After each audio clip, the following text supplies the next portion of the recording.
Hello and welcome to Frontrunner Motorsport, and it kind of went unnoticed by me, but it was mentioned, and I don't know if it was shown on TV. I presume it was, but a trailer for the Formula 1 movie that Lewis Hamilton has been involved with was shown last week, and as I completely forgot about it and I've only just remembered, I thought I'd give you a first impressions. We'll check out the trailer, see what we think. I've not watched the trailer yet. I've not really heard all that much about anything like the plot. All I know is Lewis Hamilton's involved with it. Brad Pitt is starring. And I think a lot of the Formula 1 teams are involved in some way. But we'll watch the trailer and we'll see what it looks like and how I think it will turn out. And just give my general thoughts just based on the trailer. So, without further ado, I'm going to put my headphones on, and we're going to watch the trailer. Okay. Red Bull, Ferrari, Mercedes, Aston, now McLaren, all have a speed on the straights. Our shot is battling in the turns. We need to build our car for combat. How am I supposed to make that safe? Who said anything about safe?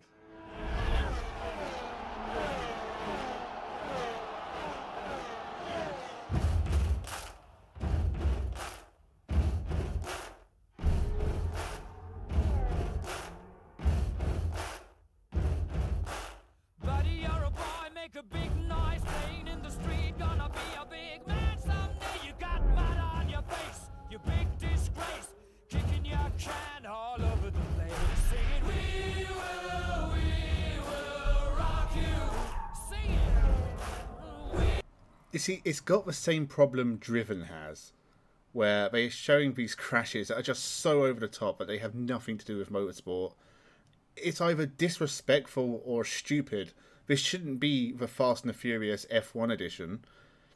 I'm not asking for Grand Prix, which is in itself kind of a boring film, but you could do a more serious sports drama film without going to the CG crashes that are just mad and over the top. It's not quite as bad as Driven was, but it's still pretty bad. It's just ugly for a start.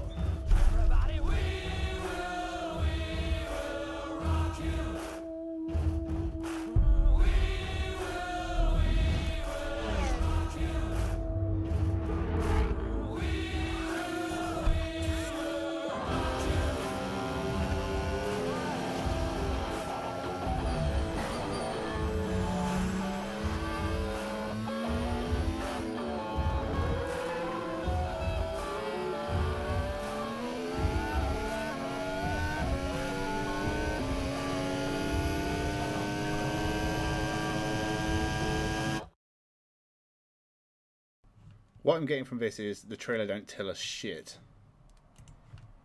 Okay, so it's actually very difficult to have any first impressions of the film because, honestly, they told you nothing about it, except that it stars Brad Pitt. He's a team owner or something, and it looks like he's trying to get some woman to design a car in a pub, which would suggest it's, you know, set in the 1970s, except it's not. I don't know. I don't have a lot of high hopes for this film, and the race scenes don't look any different to something like Gran Turismo, which is another film I talked about on this channel that was incredibly boring. That is honestly the first time I've thought about Gran Turismo since I saw it. That does not bode well, although I think maybe Brad Pitt being there elevates it slightly above what David Hayter could bring to that film. So I've just checked out on Wikipedia an actual plot synopsis, and it is the most generic kind of sports movie. Team, young driver, they ask an older driver to come back to mentor the young... This is the plot to Driven. Sylvester Stallone is the mentor who comes back to race for the team to help the young guy get better or something. And this film is just Driven. It's Driven, but in 2025. We're 20 years into the future, and we've just made Driven again. And it doesn't really look any less ugly than Driven did. It's still a lot of CG. It's a shame because they were filming on location.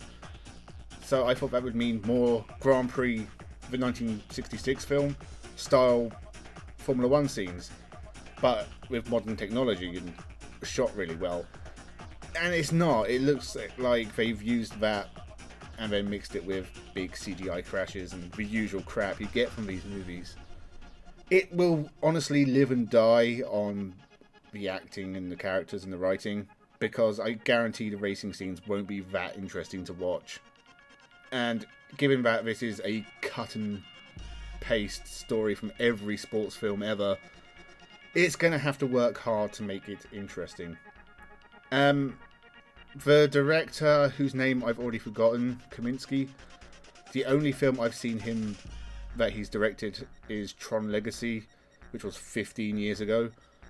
I like Tron Legacy. It was a good film. I've not seen anything else he's done, so I can't really say this is like a good director or a bad director.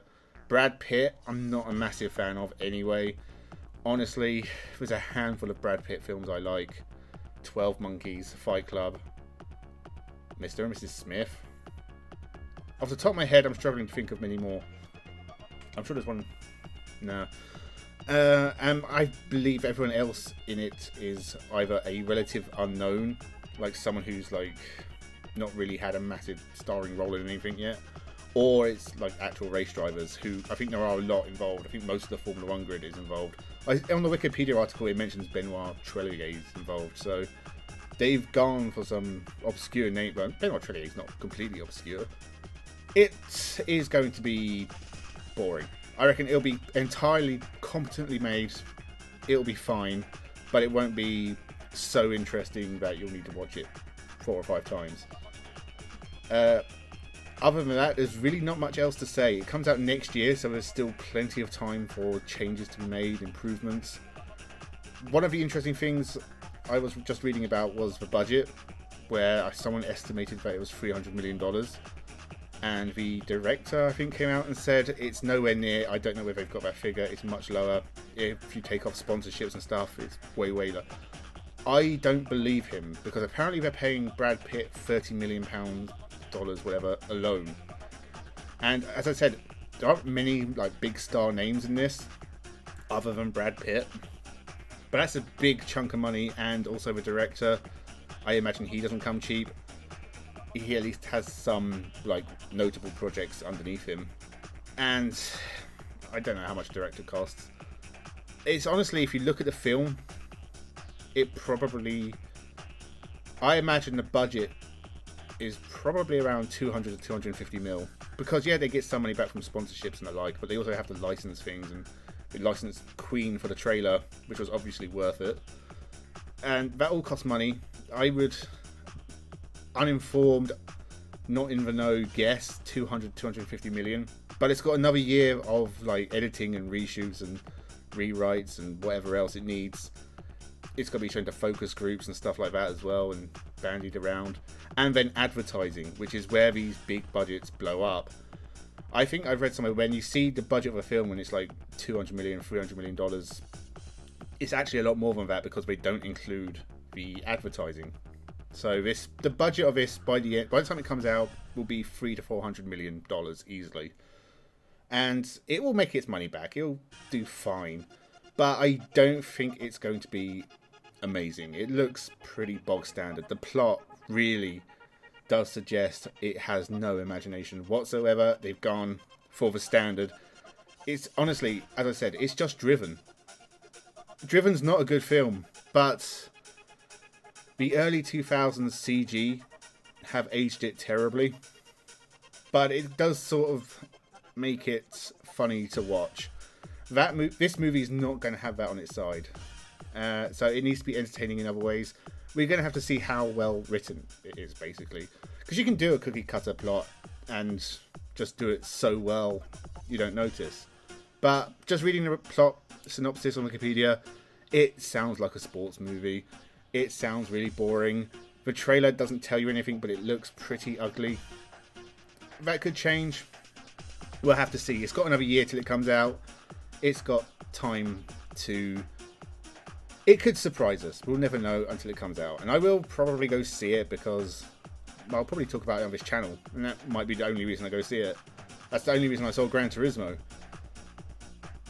you know, the bar is set low. If it's better than Gran Turismo, it's a success.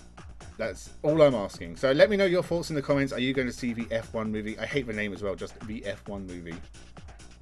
Should just call it Grand Prix 2. Much better name. Have a good one.